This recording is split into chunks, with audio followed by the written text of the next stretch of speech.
ద్వితీయోపదేశకాండము 14వ అధ్యాయము. మీరు మీ దేవుడైన యెహోవాకు బిడ్డలు గనుక చనిపోయిన వాడు ఎవనిని బట్టి మిమ్మల్ని మీరు కోసి కొనకూడదు, మీ కనుబొమ్మల మధ్య బోడి చేసి కొనకూడదు. ఏలైనగా నీ దేవుడైన యెహోవాకు నీవు ప్రతిష్ఠిత జనము, మరియు యెహోవా భూమి మీదనున్న సమస్త జనములలో విశేషముగా తనకు స్వకీయ జనమగునట్లు నిన్ను ఏర్పరచుకునెను. నీవు హేయమైనదేదియు తినకూడదు. మీరు తినదగిన జంతువులు ఏవేవనగా ఎద్దు, గొర్రెపిల్ల, మేకపిల్ల, దుప్పి, ఎర్ర చిన్న జింక, దుప్పి, కారు మేక, కారు జింక, లేడి, కొండగొర్రె అనునవే. జంతువులలో 2 డెక్కలు గలదై నెమరు వేయు జంతువును తినవచ్చును. నెమరు వేయు వాటిలోనిదే కాని 2 డెక్కలు గల వాటిలోనిదే కాని నెమరు వేసి ఒంటి డెక్క గల ఒంటె, కుందేలు, పొట్టి కుందేలు అను వాటిని తినకూడదు. అవి మీకు హేయములు. మరియు పంది 2 డెక్కలు గలదైనను నెమరు వేయదు గనుక అది మీకు హేయము.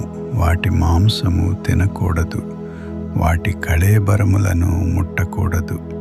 నీట నివసించు వాటన్నిటిలో మీరు వేటిని తినవచ్చుననగా రెక్కలు, పొలుసులు గల వాటినన్నిటినీ తినవచ్చును. రెక్కలు, పొలుసులు లేని దానిని మీరు తినకూడదు, అది మీకు హేయము.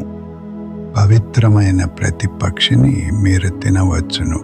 మీరు తినరానివి ఏవనగా పక్షిరాజు, పెద్ద బోరువ, క్రౌంచు పక్షి, పిల్లిగద్ద, గద్ద, తెల్లగద్ద, ప్రతి విధమైన కాకి, నిప్పుకోడి, కపిరిగాడు, కోకిల, ప్రతి విధమైన డేగ, పగిడి కంటె, గుడ్లగూబ, హంస, గూడబాతు, తెల్లబందు, చెరువు కాకి, చీకుబాతు, సారసపక్షి, ప్రతి విధమైన సంకుబుడి కొంగ, కుకుడుగువ్వ, గబ్బిలము అనునవి. ఎగురు ప్రతి పురుగు మీకు హేయము, వాటిని తినకూడదు. పవిత్రమైన ప్రతి పక్షిని తినవచ్చును. చచ్చిన దానిని మీరు తినకూడదు. నీ ఇంటనున్న పరదేశికి దానిని ఇయ్యవచ్చును, వాడు దానిని తినవచ్చును, లేక అన్యునికి దాని అమ్మవచ్చును. ఏలయనగా నీ దేవుడైన యెహోవాకు నీవు ప్రతిష్ఠిత జనము. మేక పిల్లను దాని తల్లిపాలతో వండకూడదు. ప్రతి సంవత్సరమున నీ విత్తనముల పంటలో 10వ భాగమును అవశ్యముగా వేరుపరచవలెను. నీ దినములన్నిటిలో నీ దేవుడైన యెహోవాకు నీవు భయపడ నేర్చుకున్నట్లు నీ దేవుడైన యెహోవా తన నామమునకు నివాస స్థానముగా ఏర్పరచుకుని స్థలమున ఆయన సన్నిధిని నీ పంటలో గాని, నీ ద్రాక్ష రసములో గాని, నీ నూనెలో గాని, 10వ పంతును, నీ పశువులలో గాని, గొర్రె మేకలలో గాని తొలిచూలు వాటిని తినవలెను.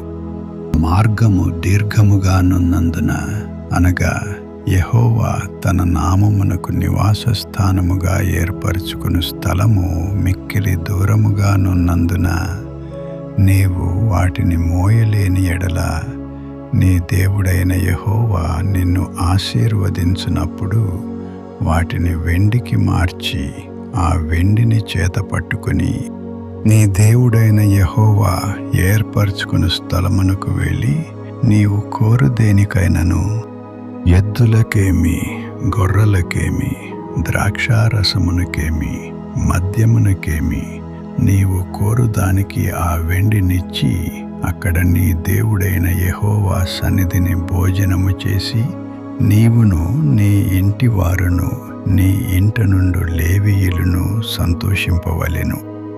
లేవీయులను విడువకూడదు. నీ మధ్యను వారికి పాలైనను స్వాస్థ్యమైనను లేదు. నీ దేవుడైన యెహోవా నీవు చేయు నీ చేతి పని అంతటిలోనూ నిన్ను ఆశీర్వదించునట్లు 3 సంవత్సరములకొకసారి ఆ ఏట నీకు కలిగిన పంటలో 10వ వంతంతయు బయటికి తెచ్చి నీ ఇంట ఉంచవలెను. అప్పుడు నీ మధ్యను పాలైనను స్వాస్థ్యమైనను లేని లేవీయులను, నీ ఇంటనున్న పరదేశులను, తండ్రి లేని వారును, విధవరాండ్రును వచ్చి భోజనం చేసి తృప్తి పొందుదురు.